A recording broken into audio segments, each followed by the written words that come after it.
사랑하는 형제자매 여러분, 오늘 우리는 믿음과 역사에 대한 깊은 성찰의 시간으로 여러분을 초대합니다. 이 시간이 여러분의 마음에 하나님의 크신 은혜와 평강으로 가득하기를 먼저 기도합니다. 우리가 함께 나눌 이 이야기가 여러분에게 축복이 된다면 구독과 공유를 통해 이 은혜의 씨앗이 더 널리 퍼져나갈 수 있도록 함께 해주십시오. 듣는 모든 분들 위해 주님의 평화가 함께하기를 소망합니다. 우리는 종종 이런 질문을 던지곤 합니다. 왜 우리의 신앙은 고난과 역경 속에서는 뜨겁게 타오르다가 평화와 안정이 찾아오면 식어버리는 것일까요? 왜 기도의 동기가 삶의 문제가 될 때가 많을까요? 축복의 순간에 안주하지 않고 오히려 더 큰 부흥과 성장을 경험할 수는 없는 것일까요? 오늘 우리는 이 질문에 대한 답을 아주 오래된 이야기, 바로 초대교회의 역사 속에서 찾아보려 합니다. 그 이야기의 시작은 살아계신 하나님의 능력이 폭발적으로 나타났던 어느 밤의 집회 현장이었습니다. 성령의 임재가 강하게 느껴지는 그곳에서 한 목회자는 기도 중에 하나님의 음성을 듣기 시작했습니다. 그것은 지식의 말씀이라 불리는 은사로 그 자리에 있는 사람들의 숨겨진 아픔과 질병을 드러내는 것이었습니다. 여러분 중에 오른쪽 턱에 문제가 있는 분이 계십니까? 턱관절이나 뼈에 문제가 있는 분은 일어서 주십시오. 왼쪽 혹은 오른쪽 고관절에 만성적인 통증이나 뼈 질환으로 고통받는 분이 계십니까? 망막박리로 시력에 어려움을 겪는 분은 없으십니까? 무릎 아래 연골의 염증으로 고생하는 분, 오른쪽 발목의 인대가 손상되어 회복되지 않는 분, 오른쪽 갈비뼈에 오래된 부상으로 통증을 느끼는 분이 계시다면 지금 주님께서 여러분을 만지기 원하십니다. 목회자의 선포에 따라 사람들은 하나둘 자리에서 일어나기 시작했습니다. 왼쪽 귀의 청력 상실, 복부의 종양, 심지어는 난독증과 같은 문제들까지 드러났습니다.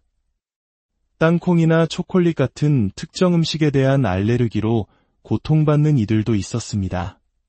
그때 그 자리에 있던 모든 성도들이 아픈 이들을 향해 손을 뻗고 함께 기도하기 시작했습니다.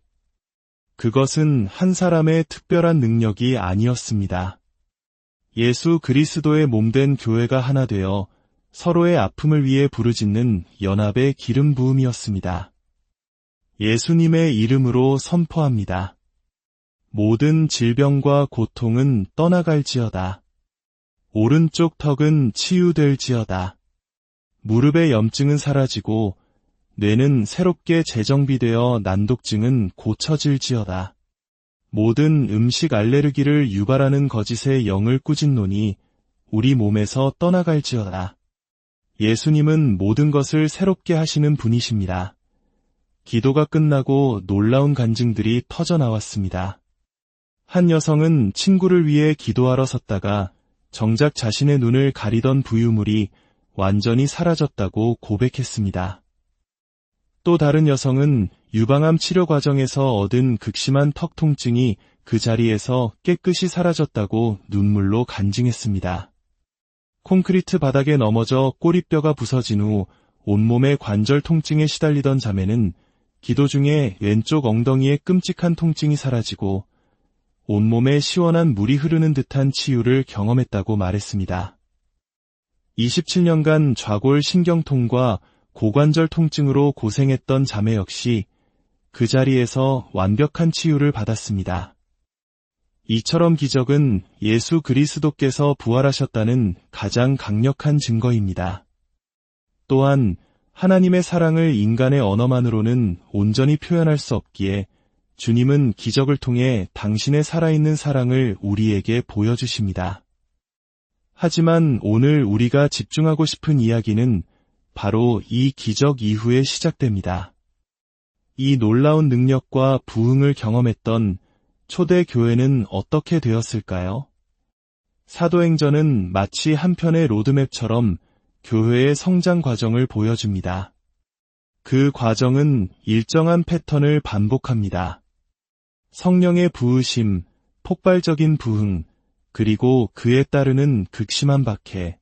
교회는 이 박해를 겪으며 더욱 단단해지고 초점은 더욱 선명해졌습니다. 핍박 속에서 그들은 더 큰 담대함을 달라고 기도했습니다. 자신들을 감옥에 가둔 바로 그 원인이었던 담대함을 말입니다. 그 결과는 무엇이었을까요? 더 큰 부흥, 그리고 더 거센 박해였습니다. 이 과정은 교회를 순수하게 만들었습니다. 사업적인 이유로 혹은 인간적인 관계 때문에 교회에 나오던 사람들은 목숨을 잃을 수 있는 위협 앞에서 자연스럽게 걸러졌습니다. 오직 예수 그리스도만이 유일한 소망인 사람들만이 남았습니다. 박해는 마침내 스데반의 순교로 정점에 달했고 그 중심에는 사울이라는 이름의 청년이 있었습니다. 그는 교회의 가장 큰 위협이자 공포의 대상이었습니다. 모든 교회가 그의 이름을 두려워했습니다. 그런데 바로 그때 교회가 연이은 박해를 믿음으로 통과하며 쌓아올린 영적인 능력과 영광이 임계점에 도달했을 때 상상할 수 없는 일이 일어났습니다. 교회를 파괴하려 다메섹으로 향하던 사울 앞에 부활하신 예수님께서 영광의 빛으로 나타나신 것입니다. 사울아, 사울아, 내가 어찌하여 나를 박해하느냐? 주님의 음성 앞에 사울은 무너졌습니다. 그 영광의 빛에 눈이 멀었고 3일간의 어둠 속에서 그는 완전히 새로운 사람으로 변화되었습니다. 교회의 가장 큰 핍박자가 복음의 가장 위대한 사도가 되는 순간이었습니다. 이 극적인 사건 이후 교회에는 놀라운 변화가 찾아왔습니다. 바로 오늘 우리가 찾던 건초더미 속의 바늘과도 같은 소중한 구절이 여기에 있습니다. 사도행전 9장 31절입니다. 그리하여 온 유대와 갈릴리와 사마리아 교회가 평안하여 든든히 서가고 주를 경외함과 성령의 위로로 진행하여 수가 더 많아지니라. 여러분, 이 구절의 놀라움을 발견하셨습니까? 이전까지 성경은 믿는 자의 수가 늘어났다고 기록했습니다. 하지만 사울의 회심 이후 교회의 평화가 찾아왔을 때 성경은 교회 자체가 곱절로 늘어났다고, 즉 배가 되었다고 기록합니다. 고난과 핍박 속에서 성장하는 것은 어쩌면 당연한 일입니다. 다른 선택지가 없기 때문입니다. 하지만 모든 위협이 사라진 평화의 시기, 모든 것이 풍족해지는 축복의 시기에 더 큰 부흥을 경험하는 것은 역사상 매우 드문 일입니다. 대부분은 그 평화 속에서 안주하고 나태해지고 처음에 뜨거웠던 초점을 잃어버리기 때문입니다. 우리 한국 교회 역시 전쟁의 잿더미 속에서 놀라운 부흥을 경험했습니다. 하지만 오늘날 우리가 누리는 평화와 풍요 속에서 과연 우리는 처음에 그 열정을 유지하며 더 큰 부흥으로 나아가고 있는가 스스로에게 질문해야 할 때입니다. 초대 교회는 어떻게 그것을 해낼 수 있었을까요? 사도행전 9장 31절은 그 두 가지 비결을 명확하게 알려줍니다. 첫째는 주를 경외함입니다. 하나님을 두려워하는 것은 공포에 떠는 것이 아닙니다. 그것은 하나님의 위대하심 앞에 압도되어 나의 교만과 독립적인 자아를 내려놓고 온전히 그분을 의지하는 마음의 태도입니다. 이 경외함이 있을 때 우리는 축복 속에서도 마음을 부드럽게 유지할 수 있고 교만해지지 않으며 하나님의 음성에 민감하게 반응할 수 있습니다. 지혜와 지식, 그리고 모든 풍요는 바로 이 주를 경외함에서 시작됩니다. 둘째는 성령의 위로입니다. 여기서 말하는 위로는 단순히 힘든 일을 겪었을 때 받는 감정적인 위안을 넘어섭니다. 헬라어로 파라클레토스, 즉 곁에서 돕기 위해 부름받은 분을 의미합니다. 이것은 보혜사 성령님과의 지속적이고 친밀한 교제를 뜻합니다. 성령님을 근심하게 하는 죄를 짓지 않고 성령의 감동을 소멸시키는 불순종을 피하며 늘 그분의 인도하심을 따라 걷는 삶의 방식입니다. 주를 경외함이라는 거룩한 긴장감과 성령의 위로라는 친밀한 동행.